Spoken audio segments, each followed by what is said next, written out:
sejahtera buat kita semua. Pertama-tama, marilah kita senantiasa mengucapkan syukur alhamdulillah kepada Allah Ta'ala, Tuhan Yang Maha Esa, karena kita masih berikan kesehatan, umur panjang, dan juga karunia-Nya sehingga dapat menyaksikan acara launching dari Danantara. Pada kesempatan ini saya didampingi oleh Pak Doni Oskaria sebagai Chief Operating Officers dari BP Danantara, dan juga Pak Pandu Sahrir sebagai Chief Investment Officer dari BP Danantara. Tentunya pertama-tama dalam kesempatan ini saya ingin menyampaikan terima kasih dan apresiasi yang setinggi-tingginya kepada Bapak Presiden Prabowo Subianto dan juga kepada Wakil Presiden Bapak Gibran Rakabuming Raka yang sudah memberikan kepercayaan kepada kami bertiga untuk menjadi pimpinan di Danantara. Dan tentunya ini adalah tugas yang sangat mulia karena mempunyai tujuan yang sangat mulia, dan tentunya ini menjadi usaha kita bersama agar tujuan dan usaha mulia ini bisa berhasil. Memang Danantara ini adalah suatu sovereign wealth fund dari pemerintah yang dimana akan menjadi investment arm dari pemerintah. Tadi sudah disampaikan dalam rangka kita menjalankan perannya. Pertama tentunya adalah optimalisasi dari aset-aset BUMN, Badan Usaha Milik Negara, dan tentunya di saat bersamaan kita juga akan melakukan investasi di banyak sektor yang mempunyai dampak yang positif dan berkelanjutan dan berkesinambungan ke depannya. Pertama yang ingin saya sampaikan bahwa pesan dari Bapak Presiden bahwa Danantara ini harus dijalankan dengan tata kelola perusahaan yang benar, good governance, kehati-hatian, prudensial, transparan, dan penuh dengan integritas. Ini adalah guideline yang disampaikan oleh Bapak Presiden langsung dalam kita mengelola aset-aset BUMN dan juga dalam kita menjalankan investasi kita ke depannya. Karena itulah pegangan kita, dan buat kami yang kita lihat di dalam Danantara ini bukan hanya dari aset pengelolaan yang kurang lebih 900 miliar dolar, tetapi yang paling penting adalah misi dan tujuan dari Danantara.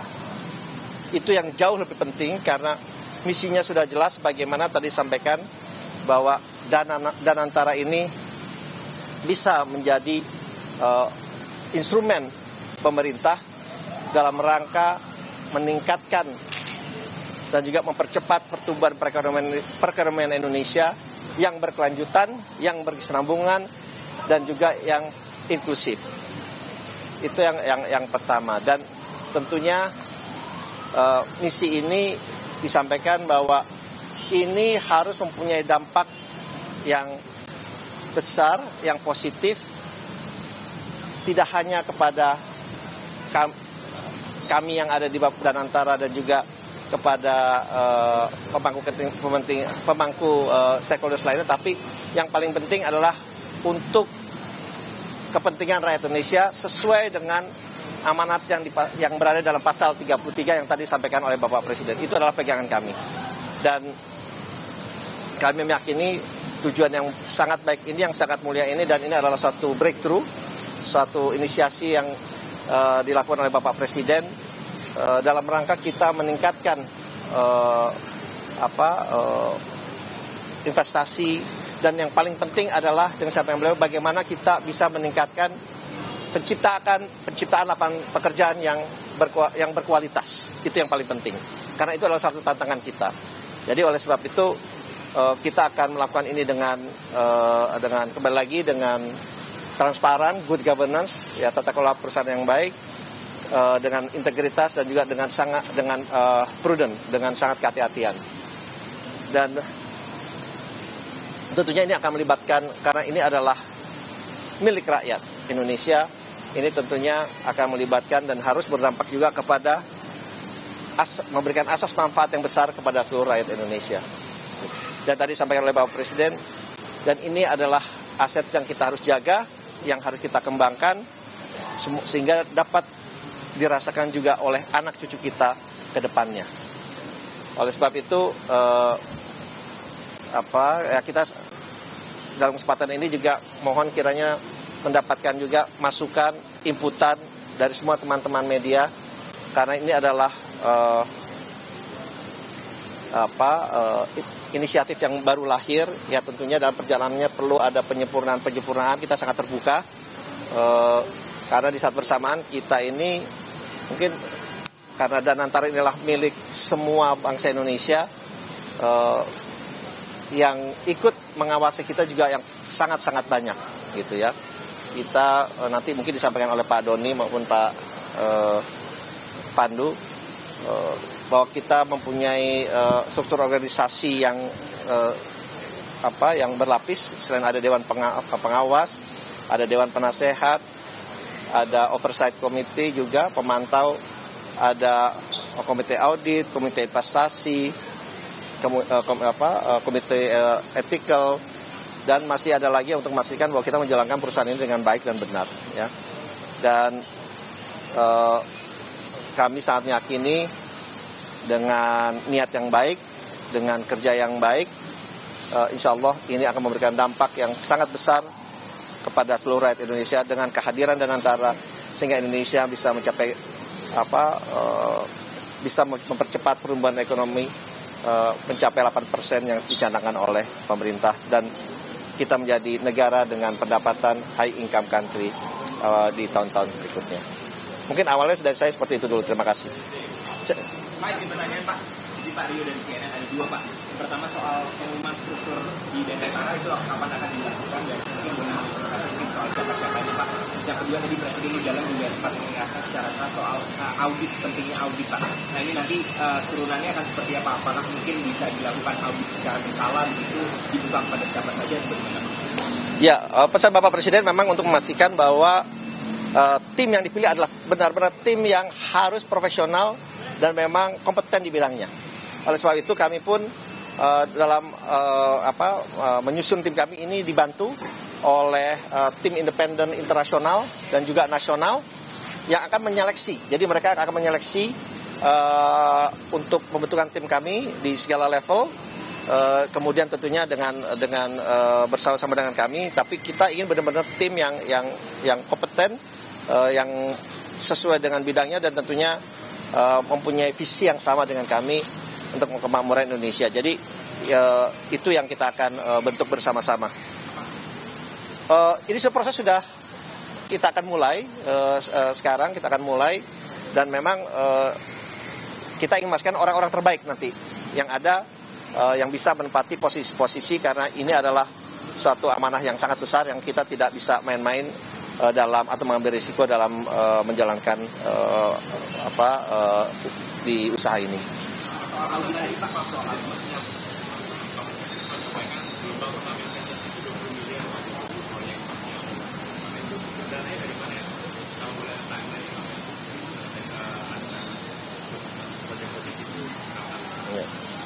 Ya memang disampaikan tadi betul, tetapi pesan Bapak Presiden juga kami bahwa jalankan ini dengan sangat hati-hati, ya, dengan tetap mengacu kepada business practice, karena kita benar-benar mau mengambil standar yang tinggi, standar internasional dalam kita menjalankan Danantara ini ke depannya. Dan oke, ntar saya jawab dulu nih, belum selesai.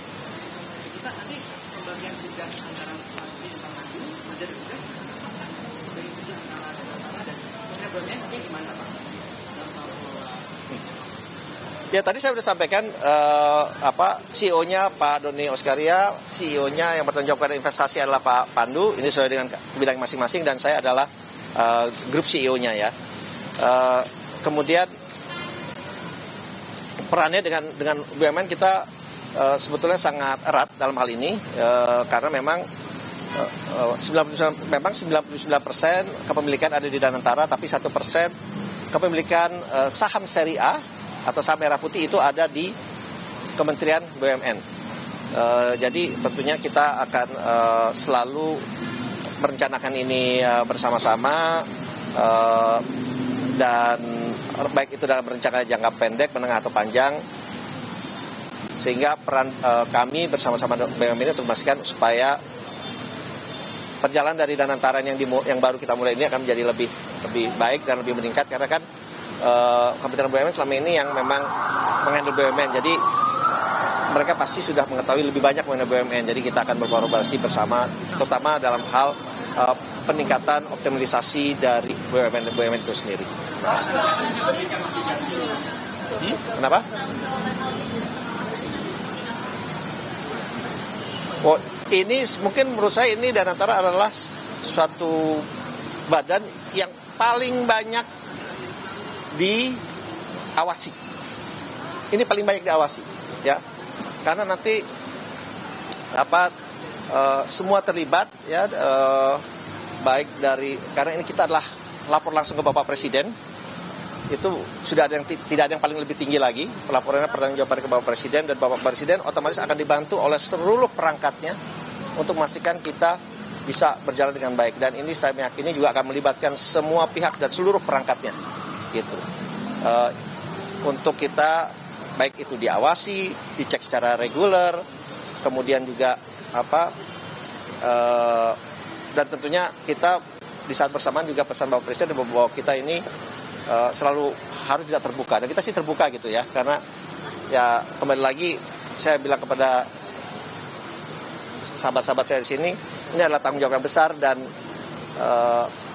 insya Allah kalau kita jalankan ini secara baik, ya, dan juga dengan perencanaan yang matang dan juga tanpa ada benturan kepentingan, insya Allah ini bisa berjalan.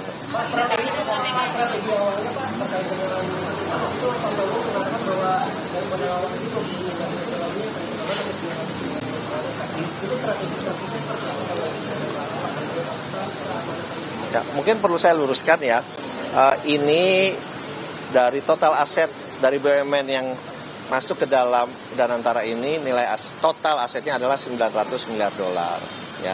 Itu, dan memang tadi sampaikan $20 miliar itu adalah untuk melakukan investasi yang nanti akan dikelola bersama-sama melalui Pak Pandu untuk proyek-proyek yang nanti terutama dalam bidang hilirisasi, renewable energy, energi baru terbarukan, bidang pangan, kemudian bidang energi, dan bidang-bidang lain yang tentunya mempunyai dampak ke depannya yang sangat baik, yang sangat panjang, karena kita bilang kita invest dengan Danantara, ya we are invest in the future juga.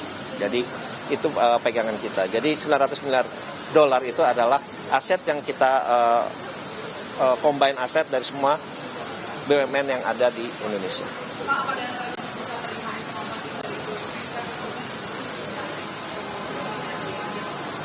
Ya, kita terbuka kok. Tadi kan sampaikan kita terbuka.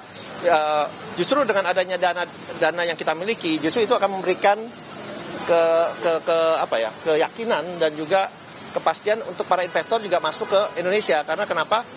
Kita tidak hanya meminta mereka untuk masuk ke Indonesia, tapi kita juga invest bareng dengan mereka. Jadi istilahnya we put skin of the game gitu. Jadi mereka akan memberikan kenyamanan buat mereka bahwa pemerintah Indonesia juga taruh duit juga kok gitu ya. Jadi kita saat terbuka, justru harapannya dengan ada Danantara ini, ya investasi yang masuk juga makin meningkat, sehingga bisa mengakselerasi pertumbuhan perekonomian kita ke depannya.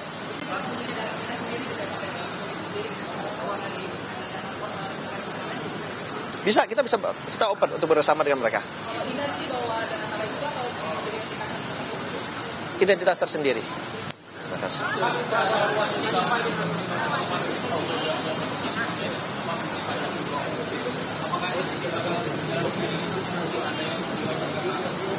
Ya, saya kan Menteri Investasi dan Hilirisasi, sedangkan bidang dari Danantara justru berada dalam sebagian besar dalam bidang investasi. Justru dia akan melakukan suatu sinergi yang sangat-sangat baik ke depannya, karena dengan ini kita tidak hanya mengurus dari segi roadmap investasi, tidak hanya mengurus mengenai perizinan saja, tetapi kita bisa mengkombinasikan juga mengakselerasi dengan adanya dana yang ada di kami. Jadi itu adalah suatu kita bilang suatu terobosan yang baru, karena di banyak negara seperti di UAE juga Menteri Investasinya itu juga kepala dari sovereign wealth fund-nya. Tidak masalah, kita berjalan beriringan.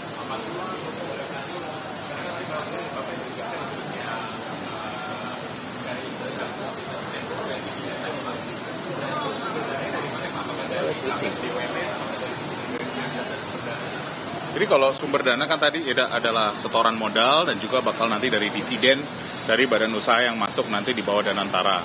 Nah tentunya kalau investasinya nanti pasti ya kita akan lihat baik private market maupun public market yang udah ada.